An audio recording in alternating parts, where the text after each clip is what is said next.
Senyorito BBM, may bago daw achievement mga kanoypi. Ito nga sa recent survey ng Publicus Asia, isang napakagaling at independent na namamahala sa mga ganyang klase ng survey, no? Nag-negative 27 daw si BBM ngayon. Nung una, negative 13, tapos naging negative 15, di ba? Ngayon naman halos dumoble, negative 27 na. Hindi pa nahiya, hindi pa ginawang negative 30. Grabe talaga itong si BBM mga kanoypi, no? Siguro kaya naging ganyan kasi talagang ramdam na at nakikita ng taong bayan ang talagang inefficiency sa kanyang pamamahala. Kahit ako yun ang nakikita ko Imagine niyo wala akong ibang nababalitaan dito kay BBM kundi yung mga pagbiyahe-biyahe niya sa ibang bansa. Noong una nga sa Japan, tapos sumunod Canada naman, di ba? At sa iba pa mga bansa noong nakaraan. At ang sinasabi nila meron daw mga nilalakad ng mga investments kuno. Pero parang hanggang ngayon wala naman tayong nararamdaman kahit katiting na para ma-uplift ang buhay ng mga pangkaraniwang mga Pilipino, no? Kahit ngayon ang nababalitaan ko sa social media mga matinding pagbaha ngayon. At kahit nga yung mga MMDA nakikita ko na sila yung naglilinis ng mga kanal. Grabe kawawa talaga.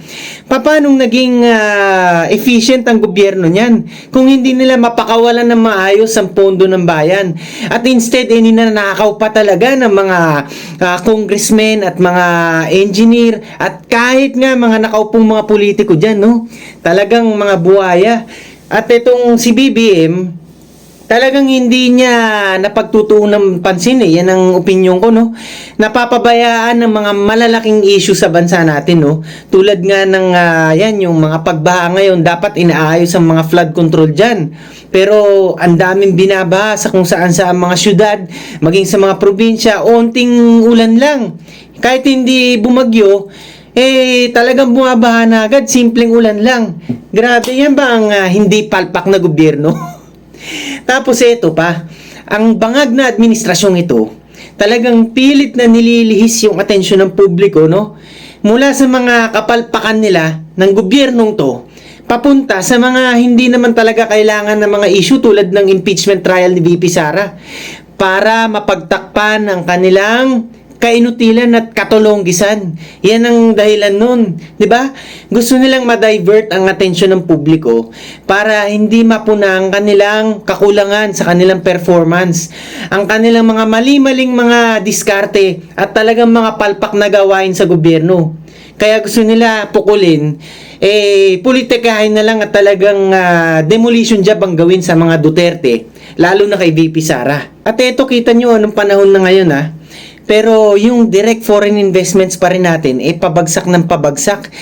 Hindi katulad nung panahon ni Tatay Digong. Ito, kukumpara ko na naman. Dahil totoo naman Nung panahon ni Tatay Digong, naging mas maluwag ang kanyang mga polisiya. At kahit yung mga batas, sinadjust niya noon para at least gumaan ang loob ng mga foreign investors natin. At kita nyo nadagdagan ng mga trabaho noon nung termino niya. Hindi lang dahil sa mga investors na galing China, kung hindi pati na rin sa mga iba't ibang mga bansa pa dyan, dumami talaga ang ating investors. Kaya kita nyo na lang sa inflation rate, no, by percentage, talagang malaki ang itinaas ngayon sa termino ni BBM kumpara nung termino ni Tatay Digong. At isa pa dyan, kita nyo yung US dollar kontra sa Philippine peso. Talagang grabe na ngayon. Ngayong araw na to parang alam ko nasa 60 plus o magsi-61 na, no? Grabe. At pumalo pa ng record high na 63 mahigit noong Abril if I'm not mistaken. Ito lang Abril yun. Samantalang nung panahon ni Tatay Digong 50 plus lang yan umabot, pinakamataas na yun.